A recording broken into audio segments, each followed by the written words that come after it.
नमस्कार दोस्तों, आपका स्वागत है आपके अपने YouTube channel A to Z mobile repairing में। आज आप जानेंगे movie star C1, C2 light या C1 लाइट में डिस्प्ले लाइट की प्रॉब्लम को हम कैसे सॉल्व कर सकते हैं।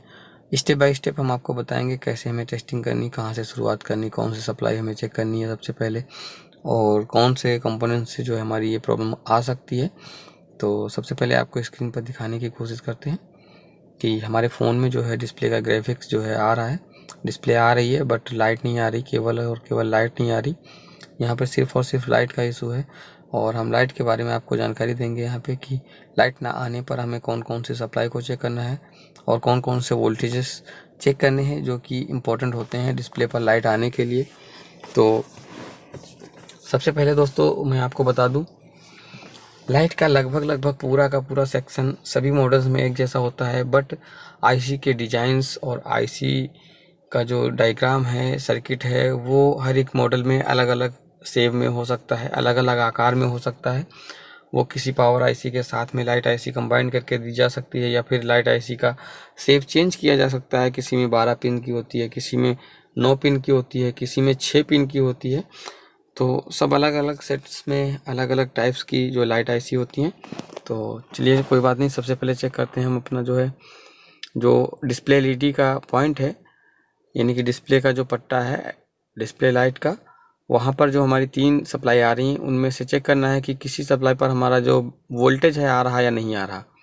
तो जब हमने यहाँ पे चेक किया तो आपने देखा स्क्रीन पे कि हमारा वोल्टेज किसी भी पिन पर नहीं आ रहा, जबकि पॉजिटिव सप्लाई पर हमारा बैटरी का वोल्टेज डायरेक्ट आना चाहिए, जो कि नहीं आ रहा। इसका मतलब यह है हमारी सप्लाई कहीं ना कहीं से ब्रेक है या टूटी है या फिर शॉर्ट हो रही है आगे, जिसकी वजह से वोल्टेज ड्रॉप हो रहा है, यहाँ तक पहुँच नहीं रहा है। तो अब हमें ढूंढना है इस फॉल्ट को कि ये फॉल्ट एक्चुअल में कहाँ से है।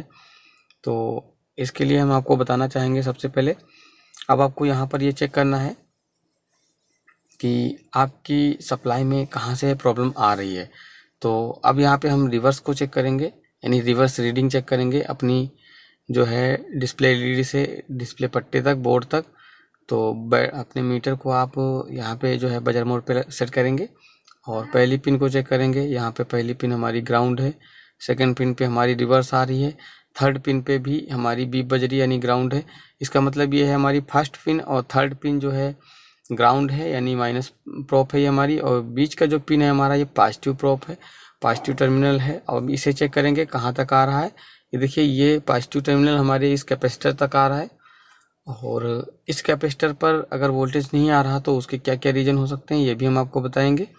पहला तो आपका डायोड ख़राब हो सकता है, तो आप डायोड को भी चेक कर सकते हैं। डायोड तक हमारी ये रिवर्स रीडिंग आ रही है। बीच में एक कंपोनेंट भी लगा होता है, रेजिस्टेंस होता है, इसे आप कॉइल भी कह सकते हैं कि कॉइल भी फिल्टर के लिए लगे होते हैं काफ़ी जगह, आउटपुट सेक्शन में डीसी की फिल्टराइजेशन के लिए, और काफ़ी जगह फ्यूजिबल रेजिस्टेंस लगाई जाती है ताकि आगे का जो सर्किट है वो प्रोटेक्ट रहे। अगर कहीं पर भी किसी प्रकार की शॉर्टिंग हो जाती है तो वो रेजिस्टेंस जो फ्यूजिबल रेजिस्टेंस है वो फ्यूज हो जाती है, जिससे कि हमारा बाकी का सर्किट जो है सेफ रहता है। तो अब यहाँ पे हम बजर मोड पे थोड़ा सा और चेक करते हैं कि क्या कोई शॉर्टिंग है। तो हमारे जो आउटपुट सेक्शन में देखा हमने कोई भी शॉर्टिंग नहीं है। तो अगर आपके एलसीडी लाइट का जो आईसी का आउटपुट सेक्शन है वहाँ पे शॉर्टिंग नहीं है तो इनपुट सेक्शन में शॉर्टिंग हो सकती है या सप्लाई ब्रेक हो सकती है। तो अब हम इनपुट सेक्शन की तरफ बढ़ेंगे। इसके बाद ये देखिए हमारा इनपुट सेक्शन में लगा कैपेसिटर है जहाँ पे हमारा वीबैट का सप्लाई आता है, और ये रेजिस्टेंस है जिस पर अभी हम चेक कर रहे हैं। तो ये रेजिस्टेंस हमारा एक तरफ से रिवर्स दे रहा है, एक तरफ से बीप दे रहा है। इसका मतलब ये है हमारा यहीं पर कुछ ना कुछ प्रॉब्लम आ रहा है, क्योंकि दोस्तों रेजिस्टेंस जो है ज़्यादातर सीरीज में होते हैं, और वीडीआर रेजिस्टेंस काफ़ी बार आपको पैरेलल में लगे हुए, ग्राउंड से लगे हुए मिल सकते हैं, वो वहाँ पर फिल्टराइजेशन के लिए लगे होते हैं। बट यहाँ पे जो वीबैट की सप्लाई आ रही थी उस सप्लाई में लगा हुआ रेजिस्टेंस का एक सिरा जो है ग्राउंड था और एक नहीं से ग्राउंड था। इसका मतलब यह है कि वो रेजिस्टेंस हो सकता है कि ख़राब हो गया हो, और वो ख़राब होने का रीज़न है कि आपकी आईसी में या फिर किसी कंपोनेंट में शॉर्टिंग हो जाना। शॉर्टिंग होने की वजह से मैंने आपको बताया कहीं कहीं पर सीरीज में फ्यूजिबल रेजिस्टेंस लगाए जाते हैं, वो भी सेफ्टी पर्पज़ से, ताकि आपका फ़ोन जो है किसी तरह से डैमेज ना हो या फिर आपकी बैटरी जो है शॉर्टिंग की वजह से ब्लास्ट ना हो या ओवरहीट ना हो। तो अब यहाँ पर जो हमारा कैपेसिटर शॉर्ट दिखा रहा था, जिस कैपेसिटर में हमारे बीप आ रही थी, उसे निकालेंगे हम और निकाल के चेक करेंगे कि क्या उसे निकालने पर हमारी जो सॉर्टिंग है वो दूर हो पा रही है या नहीं हो पा रही। तो चलिए दोस्तों, अपने इस कंपोनेंट को निकाल लेते हैं और अब हम जो है मीटर की मदद से इसे चेक करेंगे कि क्या ये कंपोनेंट हमारा शॉर्ट है या नहीं है। अगर ये कंपोनेंट शॉर्ट नहीं है तो हमारी लाइट आईसी भी शॉर्ट हो सकती है, या और भी कोई कंपोनेंट जो यहाँ पर पैरेलल में लगा हो, छोटा हो या बड़ा हो, बट उसे आपको चेक करना है निकाल कर कि क्या वो ख़राब तो नहीं है। फ़िलहाल ये कंपोनेंट हमारा बीप नहीं दे रहा है और अभी भी अगर हम चेक करें तो सॉर्टिंग हमारे फ़ोन में है। तो अभी यहाँ पर एक कंपोनेंट छोटा सा कैपेसिटर और नीचे की साइड में इससे इसी कंपोनेंट के लगा हुआ था, जो कि इसी सप्लाई में लगा हुआ है, जुड़ा हुआ है। तो अब हम उसे भी निकाल कर चेक करेंगे कि क्या वो कंपोनेंट भी शॉर्ट है हमारा या फिर नहीं।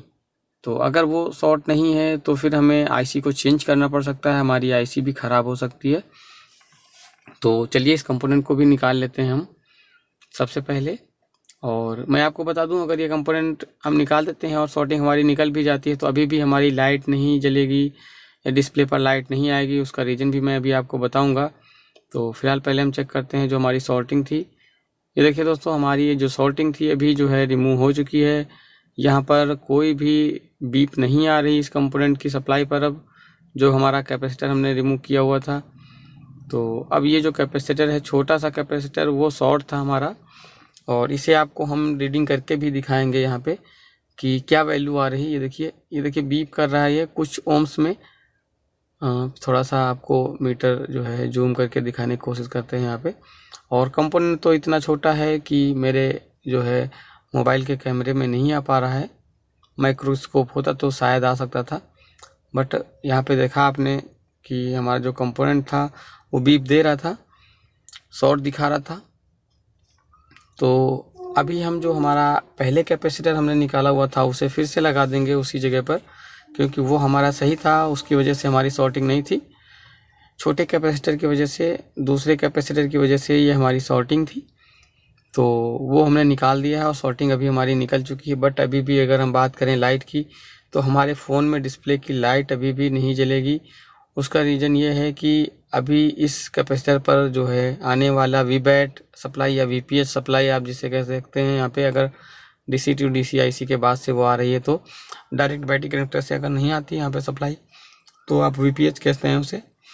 तो उस सप्लाई को जो कि 3.7 वोल्ट होती है वो हमें यहाँ तक पहुँचानी होगी, क्योंकि उसे के बिना जो आपका एलसीडी ड्राइवर आईसी है यानी कि डिस्प्ले लाइट ड्राइवर आईसी है वो जो है वोल्टेज बूस्ट नहीं करेगी। ये कैपेसिटर था हमारा शॉर्ट था, जिसकी वजह से ये फ्यूजिबल कॉइल हमारी, यानी सॉरी दोस्तों, फ्यूजिबल रेजिस्टेंस भी आप कह सकते हैं, ये लगी हुई है प्रोटेक्शन के लिए।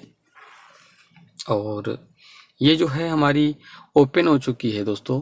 आगे के सर्किट में शॉर्टिंग की वजह से फ्यूज टाइप की ये हमारी जो रेजिस्टेंस है वो ओपन हो चुकी है।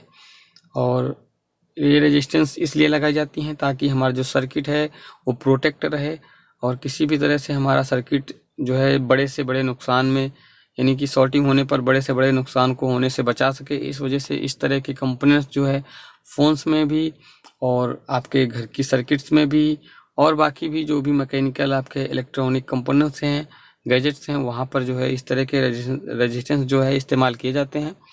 और इनका मकसद ही यही है कि जो है कम से कम जो है नुकसान हो शॉर्ट सर्किट या फिर ओवर वोल्टेज ड्रॉ होने पर या फ़ोन में ओवर वोल्टेज आने पर। तो फिलहाल दोस्तों हमने एलसीडी लाइट को अब चेक करना है सेट को ऑन करके कि क्या हमारा जो डिस्प्ले का लाइट था आ गया। तो जैसा कि स्क्रीन पे आप देख पा रहे हैं हमारी जो डिस्प्ले पर लाइट है आ चुकी है।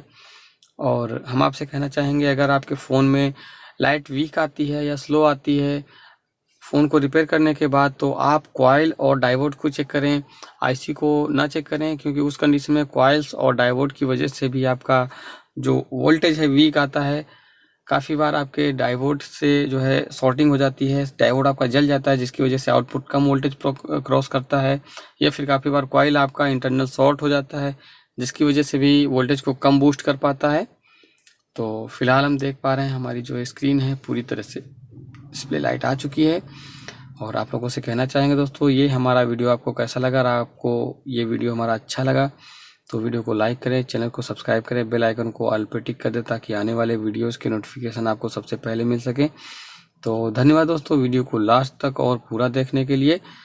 मिलते हैं किसी अगले वीडियो में किसी नेक्स्ट जानकारी के साथ। तब तक के लिए जय हिंद, जय भारत, वंदे मातरम। धन्यवाद दोस्तों, वीडियो को लास्ट तक और पूरा देखने के लिए।